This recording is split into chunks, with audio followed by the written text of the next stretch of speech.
Hello, everybody, and welcome again to another episode of Small Business Success Talk. I am your host, Christy Smallwood, and long time no see, you get just me. Having this conversation today is going to be really fun because I can only imagine the looks you're going to give me on the other side of the table here when I start talking about this subject today. I want to give first of all, a huge shout out to my local Chamber of St. Matthews. They've supported me all in all kinds of ways. I love being a part of it, and I'm officially back on the board over there. So they ain't getting rid of me anytime soon. And, you're welcome. And I'm sorry all at the same time. It's kind of how we roll around here.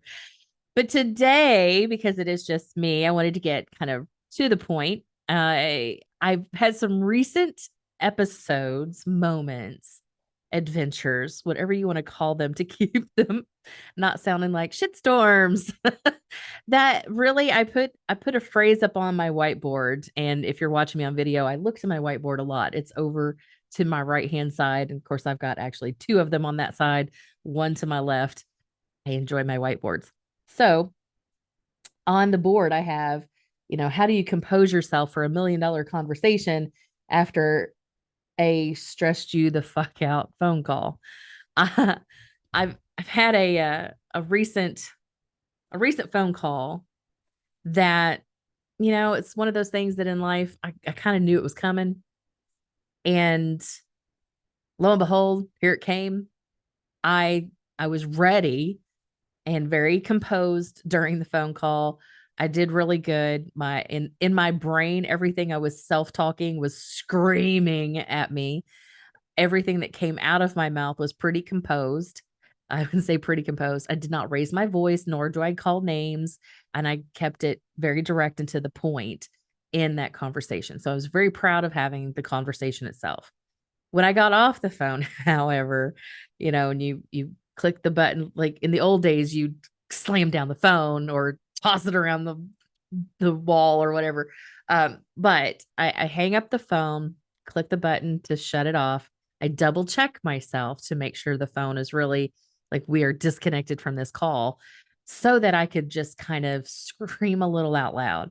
And then I immediately went to, okay, don't start drinking, don't start eating, don't do this. Like, here are the things not to do right now, because the level of stress that was going through my entire body was off the charts. And that's when it hit me. I was like, what if this phone call had happened not while I was working from home and could, go take a quick walk or whatever? I could go take a shower if I needed to. I could incorporate all of my coping mechanisms, my switch, my transition techniques, if you will. What if I wasn't here? What if I had gotten that call right before I went on stage to speak to 500 people in a room, 1,000 people in the room? Could I switch myself in a few seconds to be able to provide value in that room where nobody would even know the difference? What would happen if the very next phone call was that $1 million deal? And I paused for a moment and went, oh, well, um, no, I would have needed a good 10 minutes. I'm like, okay, this is where I go through my list of how do you, Christy, transition from being thoroughly stressed out and pissed off to having all the energy that you can bring to the room be light energy, good energy, that, not the melt face off fire from hell energy, but the really good, bringing life and light to the room kind of energy, which I'm kind of like, I get complimented on how good my energy is. And I do that intentionally. I don't bring the bad energy if I can help it. If I know I'm not in a good space, I fix my face first of all. If I need to transition and I need to be there. Otherwise, if it's something I know I can't pull myself out of very quickly, I'm either going to be late or I have to adjust the schedule. But in this instant, it just really hit me. The more I am active in business development, entrepreneurship. I'm adding more to my role as far as a CEO in my businesses. And I say multiple businesses here. So at any given time, I could be talking to the next potential client that I need to be prepared to help change their world because they have things they want to accomplish, and it's my mission to help them accomplish it. And pick a brand, it's what I do. I I just thought to myself, I'm like, wow, yeah, this 5 years ago was not this person. In 2015, 2014, let's go back to 2014. I was not this person today. I, and that's only been, let's see, 2014, 15, 16, 17, 18, 19, 20, 21, 22. That's 8 years. So not even a full decade. And I have become a completely different person. I've kept some of the things that I like about myself, and I've found new things that I love about myself, but I've also managed to release that which has not suited me well as the person I want to become. A true Wonder Woman, if you will, in business and life in general. In 2014, there had been no way I could have done that. I had to, in my own life, be that person that was, I would have a toxic moment. We're just going to leave it there. I'm not going to give any details, so don't ask. But it was a very toxic moment, and I had to make the shift very quickly to be able to walk into the room with clients and pretend as if nothing had ever happened. And over time, that happening time and time again, I started wearing down, and you could tell, like the clients could tell that something was off and amiss and wrong and bad. And it got pointed out. That was the shift for me, is that, oh, this is no longer, this is very noticeable. I thought I was doing a good job and I did not. So now fast forward to having this recent conversation. I now have a process in place to make that transition go from what used to take me when I'd have moments like that in life in general. And I call them toxic moments, toxic situations. It could be something where somebody's just really been super belligerent and condescending and yelling at me, calling me names, whatever, insinuating I was the devil, kind of situations, which is a whole nother story. But that kind of thing would have knocked me out for a couple of days. I wouldn't have been able to talk to people. I would over process it. I would just, it would just take me out of all of the good stuff, and I would be drained. I had no energy for anything or anybody at all, not even myself. My poor cats, at the time I had cats, bless their heart. They knew, animals just know. So they did the best they could to, love on me a bit. All they had to do was just purr next to me, and it's just so peaceful. At that time, it took days for me to recover from those kind of episodes, from those moments in life. And now it takes me, that particular conversation, maybe it took me 30 minutes because it was a doozy. It was a doozy. But more often than not, if I get pissed off and I have to have a hard conversation with somebody, the first thing I do is I decide, do I need to get this off my plate right now? Or is this something that really can wait and I'm getting worked up for nothing? So I do a self assessment first. So here's what I do. First things first, self assessment. Where are you really? Because I do understand that feelings are not reality. So the reality of the situation is, this person, I knew this was coming. I had got myself worked up. I was very self-controlled during the conversation. And I think me trying to hold it in for the 30-minute conversation, I needed like a pressure cooker. I needed to release that pressure somehow after the conversation. So one of the things that I tend to do, and I don't know about you, but you kind of replay shit over and over in your head for a long time, maybe. And I decided years ago that's not how I wanted to wake up in the morning. I didn't want to make things up to get mad about just to generate the energy to get the day going, to go make a cup of coffee so that I could get off of that. That's not how I wanted to be. So when I changed that, I also became very aware of how I was thinking about stuff. So think about what you're thinking about. Step one, that self-assessment. Think about what you're thinking about. Is this is this something that right now is a block for me to be able to be productive in the other thing I wanted to do? This has become a distraction. It's taken me off course for the night. Can I get back on course? And for this particular phone call, the answer was no. So, okay, great. The next step. So, ideally, if I could get back on course, then I'm like, you know what? It ain't worth it. That conversation is done. That person doesn't have this power over me in my life. Basically, here's do they have power over me?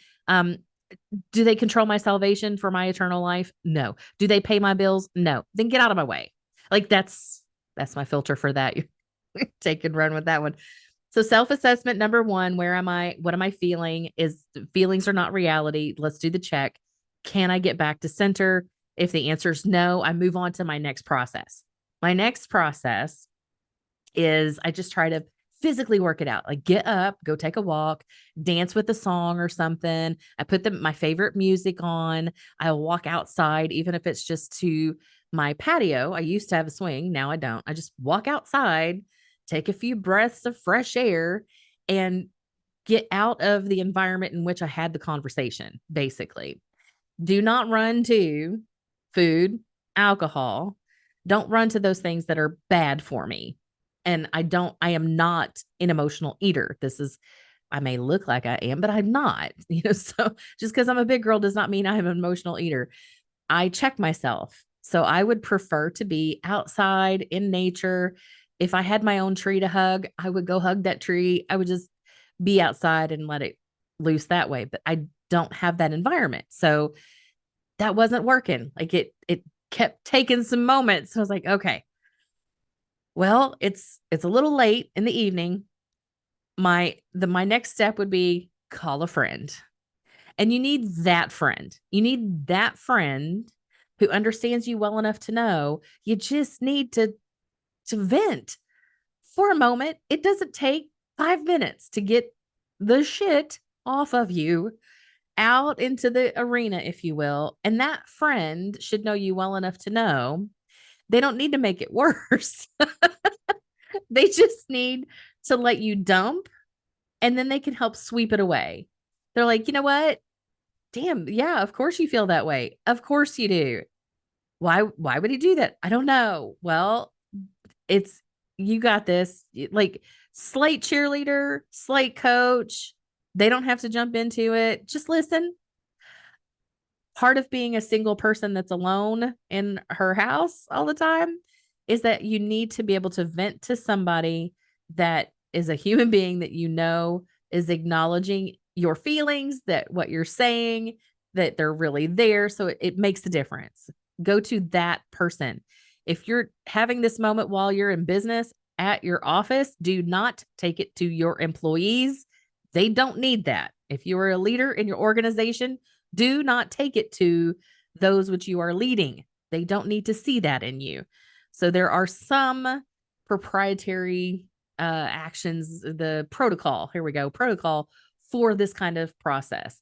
Don't take it to somebody who doesn't need it. You need to take it to that special person who gets you. So my special person would have already been asleep for the night. So and my big three, I have my big three friends. They all have very specific gifts when it comes to me and my worked up state. The first person I go to is typically Virginia, and she gets it and she can make me laugh pretty quickly. She gets it out of my system, and she's handled me she handles me well. That's really what that boils down to. Dana, whom I love them all. Dana, whom I love tremendously. We're like sisters. Uh, she she is my attorney of the bunch. Just she loves to question everything. And sometimes it might not be the most helpful in getting me to calm down, but it is very helpful when I need to work through some things to, ask the questions I wouldn't normally ask myself. And then Charlene. Charlene is very logical and very matter of fact to the point. The feelings part does not matter. Sure, you have them, but it's not the thing that we need to think about.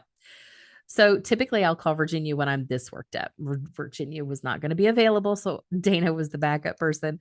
And I was like, tag, you're it. And here's all you have to do. So I give her the instructions. She did very, very well, was very, very happy with her. It's like, sorry, I'm calling you about this. So talked through it. And I was like, what if this had been right before I went on stage? What if? And she's like, but it's not. It's okay. And I'm like, you're right. But I need to prepare myself should something like this ever happen again. So once I talked to her, literally the 10 minutes into it, getting the energy off of me, and then we're able to shift conversation to something else. And then even to even more productive things of what am I looking forward to? So, first step, self assessment. Feelings are not reality. What am I really thinking about? Can I get recentered, get back on track? The next step is go through my process. And your process may look totally different, but here's what I do: get out of the normal environment in which I had the conversation, take a walk, ideally out in nature, uh, take a breath of fresh air, and regroup. Just kind of let it go. If that's not working, I go to music. I find my favorite music, that which usually puts me in a good mood. I can dance a little, sing a lot, whatever, but I pick the music. If that's still not working, and let's make no mistake, all of this before I and then call the friend. All of this was totally prefaced with pray to Jesus. And even then, I was like, in each of these steps, I am talking to the Holy Spirit the entire time of, please help me, peace, uh, uh, beyond understanding. I am asking for your grace and like step in and fix me. Like all of the things I am just begging to get calmed down. And then finally have the conversation with my friend. And it all worked and all worked together. And it took a good hour to go through the entire process after the phone call.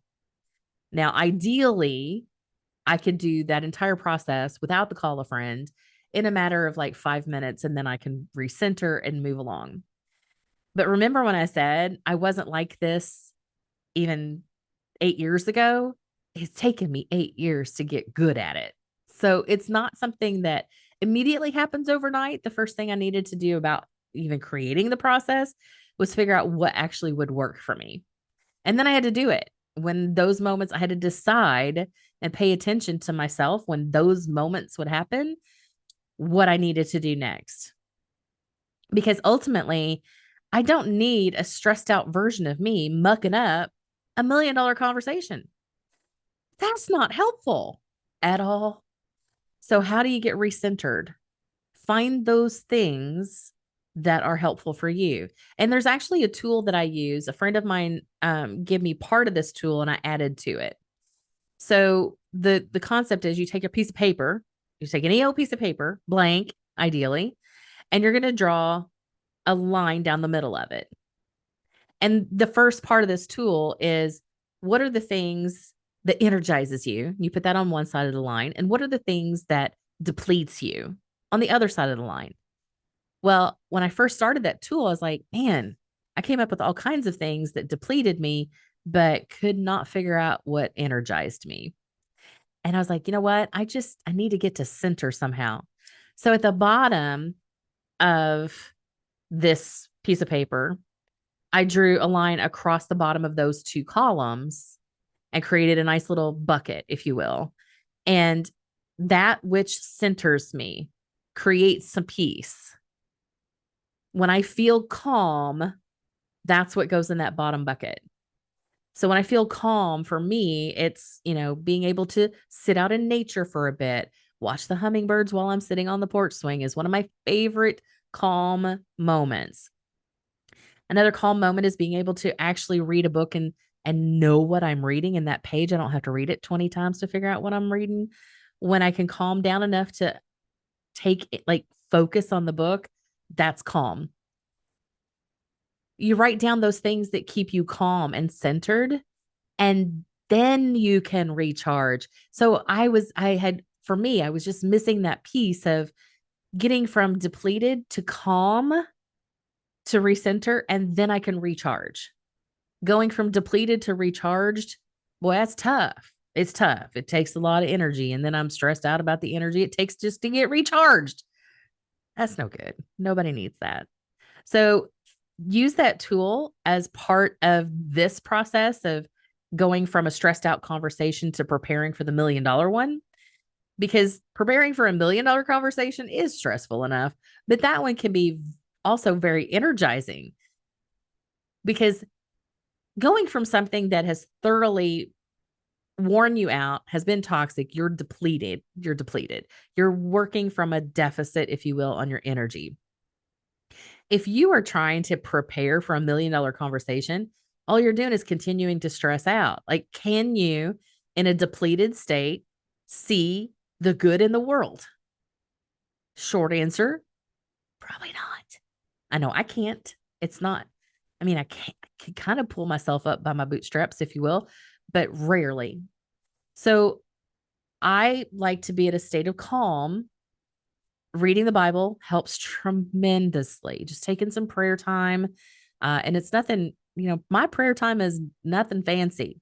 It's literally just talking things out with God, or sometimes just listening to be listening. And a thought pops in my head. I'm like, that's interesting. And I let it marinate for a minute. And then I move on to the next thought. I don't have to overly, like, I can get myself to that calm now. Also has taken practice. But I do suggest, like, think about what you're thinking about, doing the self assessment. But boy, when stuff like that happens and you out of nowhere have been knocked for a loop, how do you get yourself back on track without anybody really knowing the difference and not maybe destroying your future plans by not being on it like you want to be? So, yeah, those are my thoughts for today about that. That was the note I had on the board for this episode. And I hope you can relate. If you can relate, let me know. Tell me what your processes are too. Share the love with the rest of us on, do you have something special that you do? And I know a lot of people will like go for a run. Yeah, this girl ain't running, not even from bears. I'll just turn around and make it a pet. That's kind of my thing. Uh, we laugh and we chuckle about that kind of stuff, but I've never liked running. Dancing, yes. Really kind of intrigued with yoga trapeze work. Trapeze yoga. Yeah, I think that's what that is. Anyway, love the creative athleticism. I was the marching band girl. Come on. So whatever works for you to be able to get that stress off so that you can turn around and prepare for $1 million conversation. I'd love to know what yours is. And, here's another way to think about it. I had the wonderful privilege of interviewing Johnny George, who appeared on Shark Tank, and his product, which was the tree teepee, had gotten chosen and supported by one of the sharks, if you will. And his whole story was just amazing. He's a farmer from Florida, and it was wonderful. I loved seeing it and the heart behind it. When I interviewed him, I got to hear the backstory. And the backstory is just as funny. His friend had set him up to do the whole thing, and he was not overly prepared for what was going to happen next. And he asked me the question, Christy, how do you think you would prepare to be thrown in front of 15 million people all at once? And I had to sit there for a second, like, oh, I've not thought that before. I'm not ready for that. And that conversation, a little bit more about that is in my book, Being Super, because I had to include that. That's a hero's journey if I ever heard one. If you've not heard about him, if I can remember to include the link, the YouTube link, I think it's still out there on that show. Amazing, just amazing moments. But that moment when I interviewed him, and that was 2014. Funny how that works. That set me on my own trajectory of figuring this kind of stuff out. What kind of person do I want to be that could be prepared to be thrown in front of 15 million people all at once? Something to think about for you today as well. Can you get recentered to get ready for $1 million conversation without being stressed out? I think you can. All you have to do is be intentional, figure it out, do it. If I can do it, so can you. And that's what I love about doing these episodes of Small Business Success Talk. I really do appreciate you guys listening to me. Sometimes I ramble, sometimes it can be funny, and sometimes I just ramble. But thank you for your time today. Think about your own process. Think about what would you do if are you ready to be in front of 15 million people? Are you ready? What would it take to be ready? And I guess that's kind of the point of the conversation. So with that, thank you so much. And I'll see you again on the next episode of Small Business Success Talk. I've been your host, Christy Smallwood.